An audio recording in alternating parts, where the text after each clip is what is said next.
LGD are talking about that right now, like, hey, what do we do in this situation? They still go with the Galio ban. I expect the TF, like you just said. I expect the TF. First pick, Twisted Fate.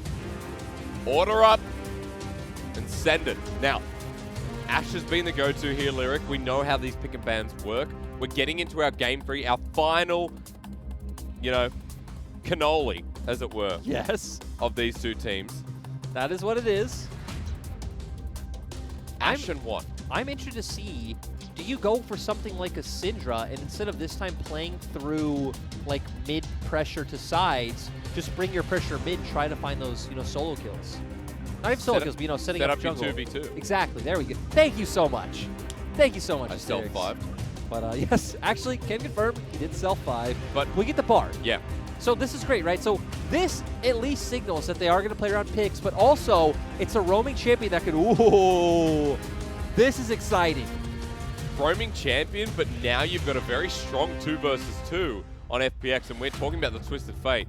We know already FPX are going to go back to attacking bot. I've loved whenever we see LWX on champions like Kalista or Lucian, like these types of champions that were meant to be lane dominant, because he does so well at them, pairing with Chris. They want to play a very dominant bot lane. You already talked about the plan, right? We know they're heading bot, and this is what I wanted to see. LGD are doing the opposite. Get the Bard, get the Syndra. You're playing for your 3-man core to head mid and playing for Xie. But that means we need to see what Peanut picks up, and he hasn't picked up a jungler here, so expect the bans from FPX, while for LGD, they have access to take away junglers from Tien as well, or the solo laner from Kimgun. And this time you definitely expect some kind of jungler that, you know, pairs strong with the 2v2 with Syndra. So once again, we could just see him go back towards something like the Lee Sin. I think Lee Sin would be fine in LGD's comp. You're kind of already all-inning on a lot of early game power, but to be fair, FPX are doing the same. Yep. So it does look like this game will be decided very early on. Will FPX just handshake and say, take Lee, that's fine. We'll look at something else, or if you're FPX, do you need something that can facilitate this big bot that you're building up? I don't necessarily feel like there's any takeaway champion from LGD, because there's still quite a few things open in jungle, right? We have the Trundle still there, Lee Sin's still open, Olaf's still open. We've seen both junglers be willing to play the Rek'Sai. Also put a very guaranteed timer on this game, it feels as well. Set's still open as well, yep. So that's something we obviously saw Peanut pick up in game 1. Rek'Sai, very targeted ban towards Peanut that we talked about. A lot less on the board. Also very strong, you know, ganking jungle early on, very strong with the mid-jungle 2v2. You flash knock up, set up the scatter of the week, so makes sense. We've seen Peanut solo carry a game on that champion. And I mean, so going to go back to what they've been doing every game. They've done this every game, 4th pick the Renekton for Long Xing. And now they're going to open up for Tien to get his hands on the Lee Sin. You know what's probably great? The people we have who watch LCK here in our chat and are like, why are these guys talking about Renekton and Lee Sin as priority champions? Yeah. Because in the LPL they are, and we get Kimgun's Mordekaiser, a champion that, again, he's always been very proficient on. But what do you want to see Peanut on here? This has been actually first ban in previous games. It's actually rolled through, the second ban phase every time. I actually don't know how I feel. Okay, there we go. Good, I was going to say, you saw the look on my face with the Kindred. It was not a good look, but here, so we have some early dueling power in our jungle role. Trundle's a very strong, even level 2 gank, so maybe try to blow Dwinby's flash early, put some pressure onto him. But once again, we see LGD's comp definitely wants to come together more around mid. I think have the Bard hover over as well, look for these 3v3 skirmishes around mid lane. If Kramer can set up for Enchanted Crystal Arrow plays on Dwinby, or, you know, even on someone like Tien or something along these lines, I think Kramer has been one of our most proactive Ashes and looking for this play around the map. And then it also sets up for this kind of front-to-back team fight where we have the meat shields in Renekton and Trundle setting up for Syndra and Ashe. Front to back with, on the side of FPX, all attention focused bot, right? Yes. I mean, we have Mordekaiser topside, right? So you're not going to dive him. He's going to pull you to Death Realm. We have a Twisted Fate setting up for a Kalista, so we're going to be playing a lot around dragons with that Ren, but also early skirmishing is the name of the game for both sides. It's just different where we get our pressure through. FPX are trying to get their pressure through bot with that Destiny play especially, to where LGD want to bring Bard mid and get pressure through mid. We go into a game 3 where we've had the best and worst of both teams. I said it before, where LGD showed us Some great play in game number 2, more decisive. FPX were the opposite, but game 1, they led this series off with a charge. We got the rock and roll music running into game 3 because we get our finale of this series. We get LGD and FPX fighting for playoff positions here and looking for the win that they'll reflect on and say, we bloody needed this one to hit top 8.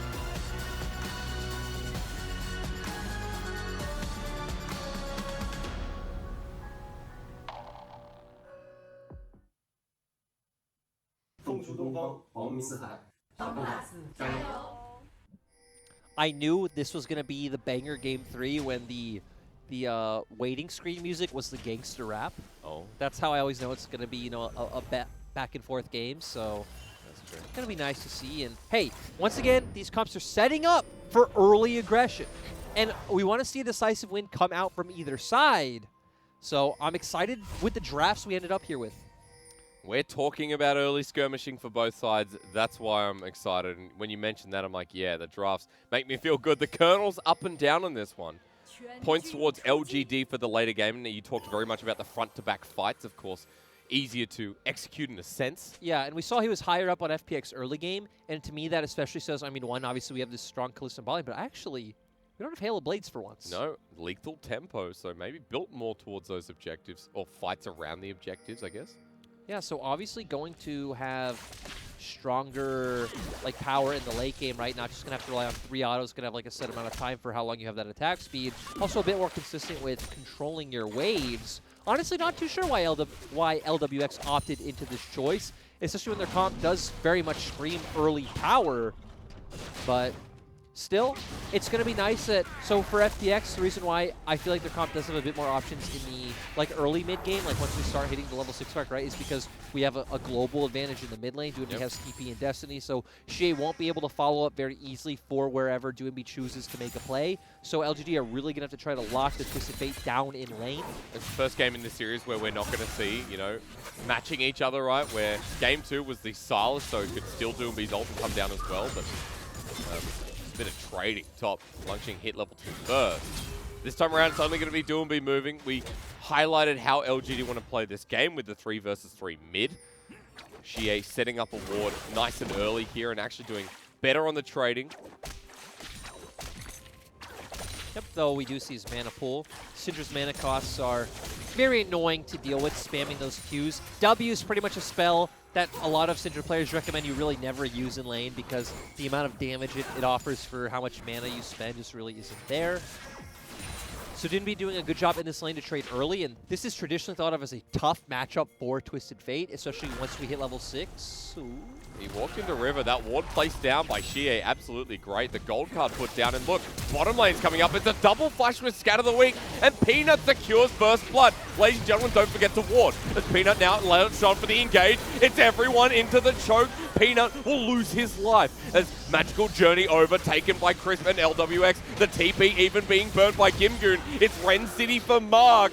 And boy, do I love this league when we fight at level 3. And this is what we expected to see. Overall, great play coming out from LGD early to pick up the first kill onto Doombi.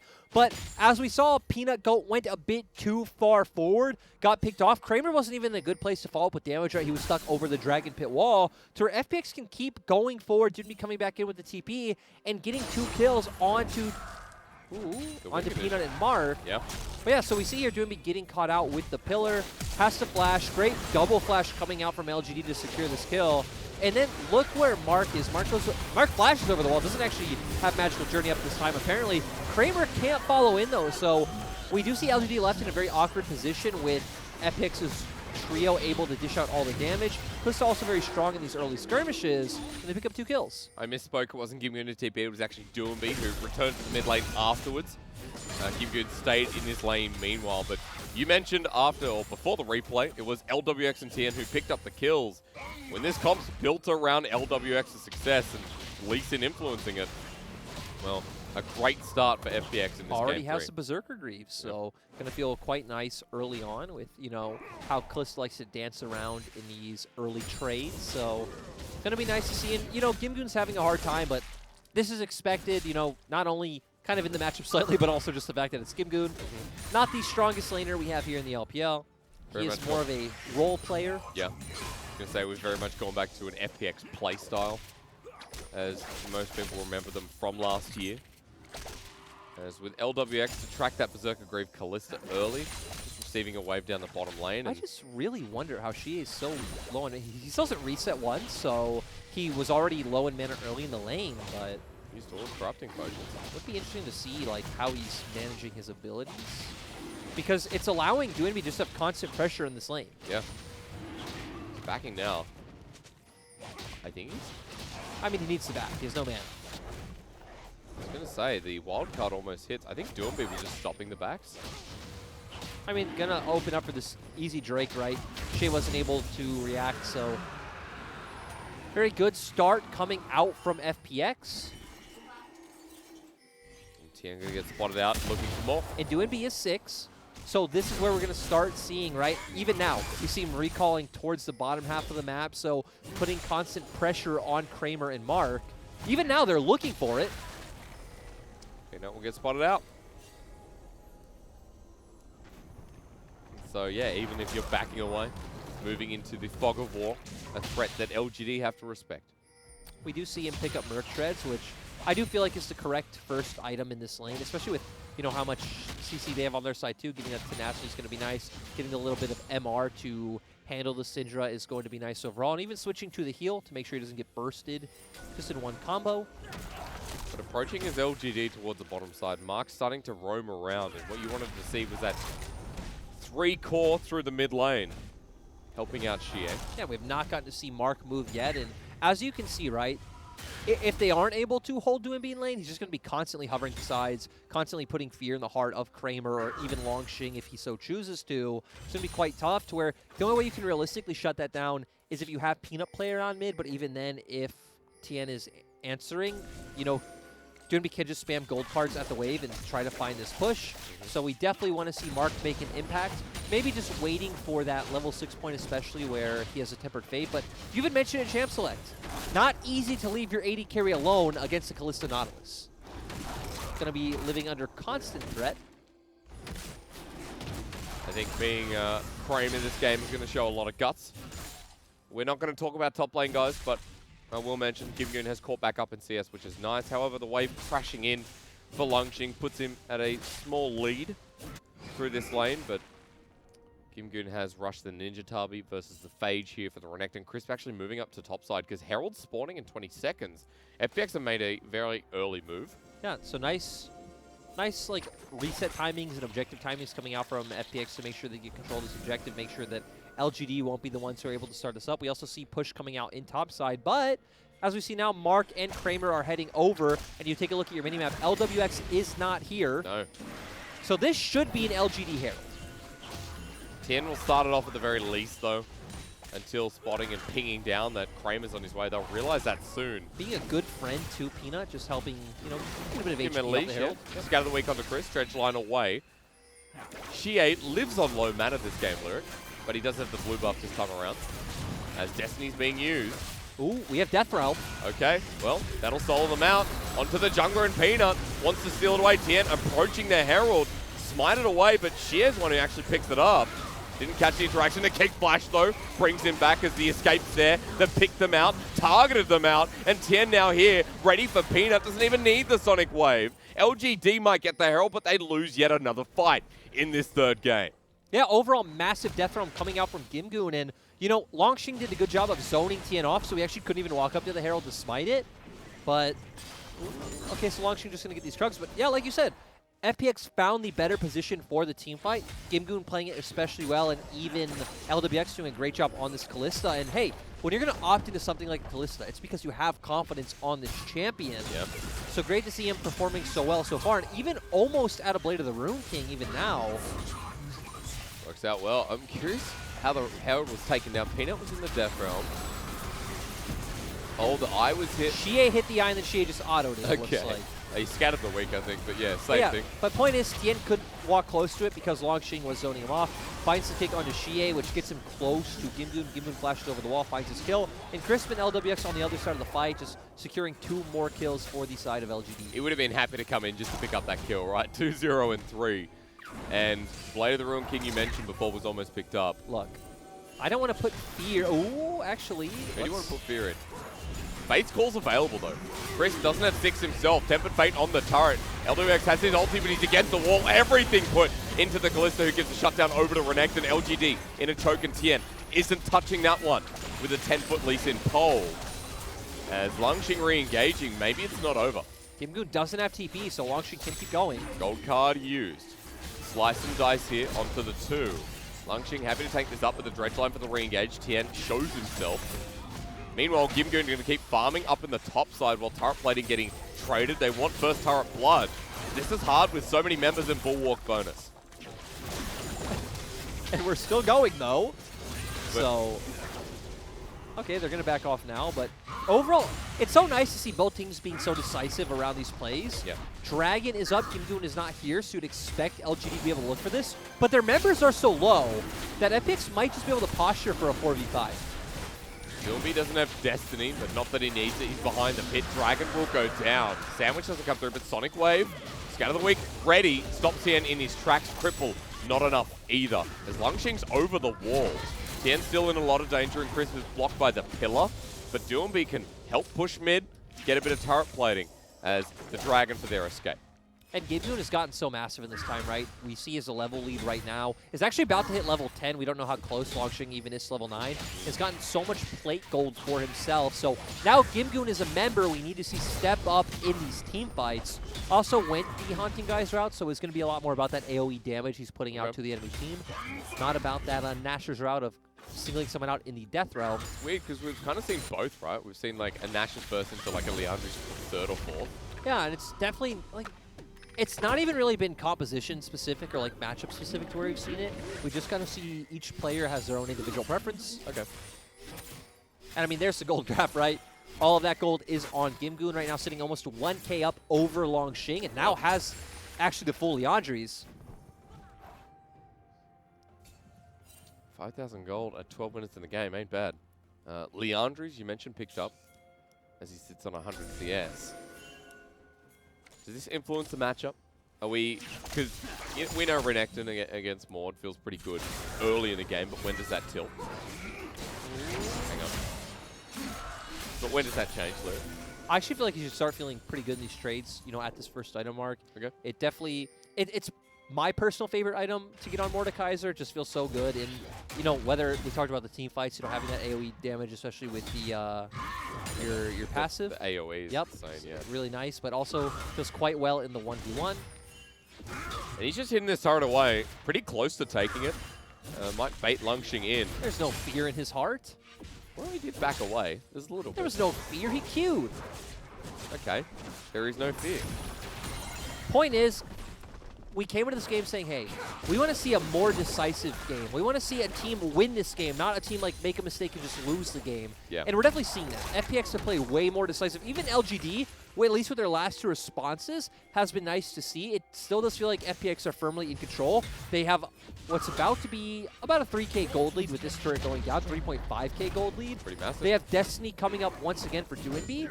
And they have the potential to just keep making plays around the map, trying to set Tien up with these picks. What's kind of nice is it's the unexpected lead from FPX where, you know, we've seen them attack through bot, but attacking LGD on their way to starting a skirmish. But I'm sure we'll see more of that with the first item picked up by Doomby in the Rod of Ages, which is starting to stack up. We also have Blade of the Ruin King just coming out for LWX, so... But there we go. Yeah. That's what I talked about. Like, that first item, Leandri's and Mordekaiser just feels so nice. Synergizes so well with your kit. Level 11 versus level 10 Croc. Turret there to save him from the death realm, realistically, is Gimgoon's going to be backing as well. 800 picked up from the turret plating in the top side. And overall 1,200 for FPX, making a big partial amount of that gold lead. Yeah, I mean, Kramer's going to get some of that back now, right? He's going to pick up this bot lane turret, which is where they used their Herald play before, but FPX are actually back on the map first because you expect Kramer to look for a reset after getting this turret, so FPX should have a window where they'll be able to make a play. They're starting the Herald though. The second Herald of the game. FPX are on it first. Well, that is the play. That's the window. This time LGD, no contestant. Yep, they're going to just opt into taking bot lane turret, which, again, makes sense. They were already here. Kramer just going to opt into getting this one so he can have enough gold to back. And he probably has played the Rune King himself at this point, can clear another wave, but you don't expect LGD to really push much further. With Dragon up in 55 seconds, it's definitely way more important to prioritize some good recall timings and fight for that objective. Especially in Infernal, right? Like, Oh, yeah. both teams are definitely fighting for this objective. As I pretty say that, though, LWX stays top. I guess they have Herald. They could go for some kind of cheeky push onto an inhibitor. They do draw the attention. I mean, one person can do this, but FPX moving up, Herald there. LWX backing away. And turret goes down. So a job well done. They move to mid, pulling LGD across the map. Then they can transition towards this dragon. Check across the arrow. Hits the jungler. Pay attention, Longshing's TP is about to be up, and look at FPX's bot side jungle. There's actually a lot of really good flank wards if Longshing wants to find some kind of play onto LWX or Doinby. But there is a ward, I believe, in the same brush or nearby, so they'll know if he TP's in and starts running at them as Dredgeline waiting to connect from Chris maybe wasn't the call. Dragon's going to be started here in full vision. I mean, GameGoon is so strong right now pushing the bot side. You have a Callista Red, so we know FPX's comp is definitely way better in front of these dragons. Very easy for them to secure, and LGD have no answer. The Infernal of the game heading towards the Infernal Drake. Longshing trying to get a turret trade on this side of the map, where Gimgoon is not, but Doinby just walks up, clears that away himself, almost picks up every bit of CS. And on the bottom of your screen, you can see it's the Gimgoon game. Kisses his finger, says, one more win. I don't know. Let's also remember that there's no like amazing tank for Peanut 2 steal stats in this game. Like, your obvious target's going to be Crisp, especially once he uses that Gargoyle Stone Plate, right? But that's going to be a very thin window for you to like find that massive ultimate that can set you up to be this like really large front line for the side of LGD. Can I just point out, on a different train of thought, when you were talking about deep wards, look at FPX's deep wards. When they got the Rift Herald top, they put control ward. Look even towards outside their base. They've got some really deep flank wards themselves. The thing is, their comp doesn't really want to flank. Like, because you look at their comp, right? I guess Doinby technically wants to flank in a sense that you could try to coordinate, engage with your other four going in as you Destiny behind. Yeah. And Mordekaiser are not really the champion to want to come in from behind. I feel like you're much better positioned, like, next to your AD carry, because just your position, just your threat is already like a zoning tool, right? Because they don't want to come into you because you have that chance of throwing someone into the death realm. It's interesting then, because the other part of it is, well, the deep vision cracks Peanut. Yeah, I mean, like your point was right. The deep vision is amazing. Like, it's great for FPX to have that one. Just don't really see their comp looking for flanks. But the deep vision overall is good. But looks like now LGD have actually cleared out most of it, other than that one control ward in the one topside brush. That's when you TP in as Doinby. No, you're going to push the inhibitor turret. Yes, but that's when GameGoon rushes a Nashor's Tooth next. Yeah. He TP's on that turret, and they just rush down turrets. Have you noticed he got a Rylai's second here? And now going to pull it in. Death Realm. Oh, Peanut's pulled back out of the magical journey to Death's Grasp. And this Trundle in a living hell. Pulled back in as he comes on out. The kick over, but ignites down. Peanut doesn't die. And Tien, no, he's going to the naughty corner. Yeah, that was disappointing. But didn't really need that. Overall, going back, ooh, shit, I don't think she. Oh God. Unleash power. Shield does help quite a bit. The last few comes through, and hang on a minute. Gimgoon with one more whack. The flash over. The dodge. 1, 2. Skip a few, and Scout of the Week will make 100. That was interesting. I'm actually surprised how much damage she did to him, but okay, Scout of the Week again. He's dead. Yeah, Shie gets hit by a martial arts expert. LWX gets a kill, and that feels nice. Yeah, but looks like Longshing at least going to return some gold on the opposite side of the map. And going back to what you're mentioning about builds, right? It just makes sense for GameGoon to go towards that Rylai. So obviously the synergy it has with the Liandry's getting that 1% increased HP damage since units will be impaired.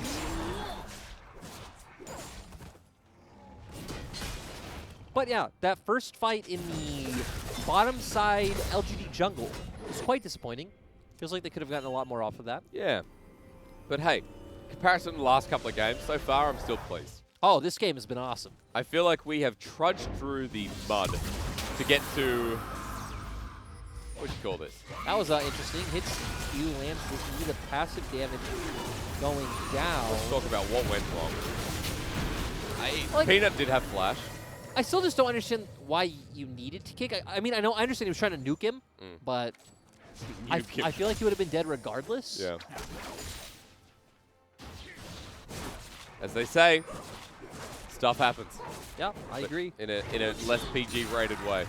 That is another fact you're spitting today. Stuff does happen. I do spit stuff. Hey, 40 seconds. Elder, not on the cards. Instead, I meant to say Infernal, up in 35. And we got 2 items across the board for FPX. Even the support now with Stoneplate for Crisp. Almost 2 items here for everyone on LGD. I mean, and for the side of LGD, right, you either need to catch someone stepping forward with Enchanted Crystal Arrow or land some kind of massive Tempered Fate. Let's say on like 3 or 4 men, like especially doing being LWX is the obvious choices, which sets up for, a Scout of the Week from Xie into his ultimate with Longxing able to, slice and dice on top of those carries. You need some kind of big combo like that. But at the very least, you need to make sure you're not caught out by Gimgoon. Oh. Scout of the Week does connect. Gimgoon's rolling in. LGD in a choke over the wall. It's Kramer who's pulled in with Gimgoon in the middle. They turn on Longxing. The Fate's Call used into 3. And for LGD, the Wombo set upon them, but Tien will die. Kramer matches him. And forward once again onto LWX. Longxing gets the 80 carry. That's big, but Gimgoon survives until the soccer balls, volleyballs, the balls go into him. I mean, LWX and Tien trolled that fight so hard. Like, there's no other way to say it. Tien going in at first, trying to find, it looked like he was trying to find an insect kick someone into his team. Obviously got hit by the Scout of the Week. Gimgoon then with a great reaction, jumps right in the middle of the team, pulls someone into the death realm, kind of like separates them. Longxing is then left in a really awkward position in the middle of everyone, has to instantly flash out. And then we saw, right, LWX, I don't know if he just jumped or flashed over the wall, but he jumped right into Longxing. So, not a good look from Tien and LWX. Great play by Gimgoon in that fight. Goonby's just approaching 3 people. That's because TP's on the backside. And here comes the Goon. Once more, the Death Grasp sent back. And he's got the AoE, sir. But the problem is now, will he survive? Kramer pokes him out, and yes, the answer is definitely yes. Could have been a lot worse, but we're throwing some punches. And we need to remember that the build he's gone with isn't the tankiest, right? He's a bunch of health, but he hasn't built that Zhonya's yet, which it looks like he's on that way to now. Yep. So, can still be taken down quite easily. Still does a bucket load, but is 20 CS behind his counterpart. And Longxing, for someone who has been against a pretty fed Mordekaiser, has done reasonably well this game. I do want to say, this definitely feels like 2 teams who are in a similar standing of the table. Yeah. Like the fact that this is our number 7 team in LGD versus our number 8, it definitely feels like that. And this would be a best of 5 that would be interesting to see in playoffs. If we got the best caliber. Yes. Yes. Either way, no, interesting is the right word either way, is Colonel says FunPlus. I actually don't feel like it's as one-sided as he thinks it is at this point. I don't think like, the Colonel's right a lot. The big, I agree with that. Oh God, I've seen some questionable graphs, but I've seen questionable graphs about drafts. So dude, the Colonel, he makes me second guess my thoughts on broadcast. The thing is, I feel like Gimgoon is so massive though that is kind of why I'm feeling the Colonel in that graph a little bit. But at the same time, I mean, LGD are 2 dragons for 2 dragons. They're only 3k gold down. Yep. Again, this Trundle's going to become a massive frontline later in the game, especially if he could ult Chris. You talked about front to back, but let's pause because Gimgoon onto Longxing. I'm now curious about this one. It's a dominance. I don't think Longxing's going to die as easy, but Doomby, as he comes out of Death Room, will be there with the gold card available. Still a lot of damage. Longxing survives for now. Dodges away with a slice and dice. And it was a nice try, but the shutdown goes over to Gimgoon once again, who's got 4 kills. Meanwhile, LGD are mid lane, pushing as 4, and FPX have to respect and back away. Yep, so gonna lose out a bit in the end. Just both of you picking up some gold, maybe Doomby can put some... Ooh. That was a very aggressive tunnel for just the Bard. You can see the thought process, though. Yes. Yes, you could. And I mean, still that kill that Gimgoon picked up does secure him his 3rd item. So finally has that Zhonya's. So we're at a 3K gold lead. We know that FPX don't have that front to back that you talked about with LGD. You wanted to see early skirmishing. We've gotten that. Now we're at 25 minutes in the game where you've got a 3-item Mordekaiser who... I mean... Oh, sorry, I keep going. No. Pretty much finished there. But I wanted to hear your opinions. Who... Can he be does Lungxing matches him though, right? I mean, at this point, like Gimgoon's not going to threaten a side lane turret, no. if that's what you're asking. So realistically, I don't feel like either of them should be able to solo kill each other in a side lane. Obviously, the thing is going to be if DoNB joins, like we saw in that last fight. But for me, LGD are getting to a point where their comp is definitely coming online. We even saw Kramer pick up the QSS finally, so not going to be as threatened. The thing is, right now, Gimgoon just so far ahead that I'd still favor FPX in these fights. But let's say both comps get to a point where it's like 4 items versus 4 items. Then it depends on kind of where the fight takes place and how these skill shots come out. But we said, if Mark can land a good Tempered Fate, if we fight in the corridor, Xie can hit a really good Scout of the Week, I actually favor the DPS and the damage coming out from LGD's side. Okay. But we're not at that point yet. Again, FPX are still ahead in items. But as well, if we get to LGD on Soul Point, something like that debated in FPX, or if they pick up the Infernal Soul somehow, kind of exemplifies your point as well. Even just the more time you buy, right? If LGD pick up this Drake and then FPX get the next one or vice versa, the more time you create, the better it is for LGD. Teleport being used. Hang on. DoNB's going top.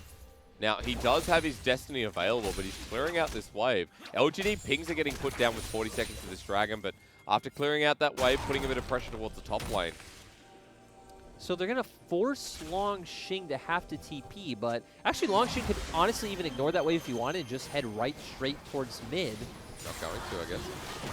So he's going to be forced to TP once again. There are some wards there for a flank. Destiny, flash from Chris, forces out one from Xie. Sonic Wave connects, DoNB's in. Here comes the kick time. Sends Kramer back towards DoNB as LWX onto Mark. A 1-for-1 now, but with the Fate's call and LGD's numbers disadvantage, that's going to be all she wrote. Teleport burnt by Lungxing, but it's too late.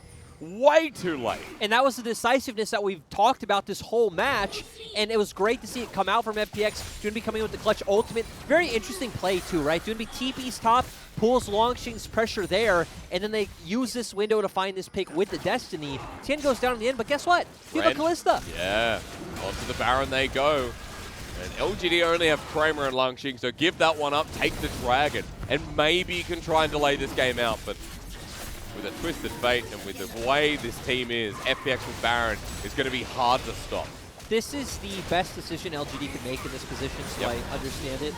Even FPX's, I don't know if I'd agree with just going with Baron here, but I do understand their choice because we keep saying, right, this comp wanted to accelerate, this comp wanted to start snowballing the game, so Baron definitely going to be a lot better of an accelerator rather than have they just picked another Infernal. But yeah, we see the kick come on to Kramer, which actually doesn't end up being much. He doesn't have to burn Flash, but the big thing is this dredge line coming in from Crisp, and then the Fate's Call, throwing him back into team fight, making it so LWX can pick up a bunch of these kills. And then Lungxing TP'd in the end, unfortunately. It was way too late. Not sure if it would have made the biggest difference anyway. Oh, we also see that LWX picked up the Mercurial Scimitar. Did I say that right? I think it's Scimitar, isn't it? Scimitar. I learned from RuneScape. Oh, did you? Yeah, I did. It was always the favorite weapon. Was it really? I think so. I like the look of it. I don't know. The 8-bit look. Yeah, it was kind of nice. It was kind of cool. Also, I remember, with the scorpions in Al-Kharid or whatever it's called. It's been a while. It's been a while. It has been a while, but point is he has it now, so a lot of that CC locking him down, isn't going to be as effective. But with Baron, this team pretty rough as Kramer's actually caught out. QSS is through the mid lane. Tempered Fate locks down 3 people. Xie is coming in. They're lined up like ducks in a row. But the Fate's Call for the re-engage. A double knockout once again as tanking through is Gimgoon in the Death Realm. But he gets Xie. Goes golden while a point-blank arrow from Kramer seals the deal. But with LGD backing away and 4 of FPX with Baron, this could be the game. Yeah, Gimgoon has TP, so they're going to come back in. I definitely think it is. I think FPX has this one. Big wave Ooh. building up, but Chris doesn't get the engage. It's up to Mark here as well to get another Cosmic Binding, but Gimgoon is quite large and in charge. Kramer dodges away from the Death Grasp. Lungshin gets pulled on in after slicing and dicing away. Forward they go. Mark with the magical journey just over the wall. Gimgoon is the target, but they're ending the game. And FPX just have a bare Nexus in front of them with low health bars. They've done it though. They take down LGD, and playoffs still on their horizon. And it's so nice that Game 3 of this series ended up being the decisive finisher. Great game overall from Gimgoon. I think he played a lot of these fights extremely well. Duinby even right there high-fiving him. Duinby was putting constant pressure on that map. Yep. That creative call to TP top kind of put some pressure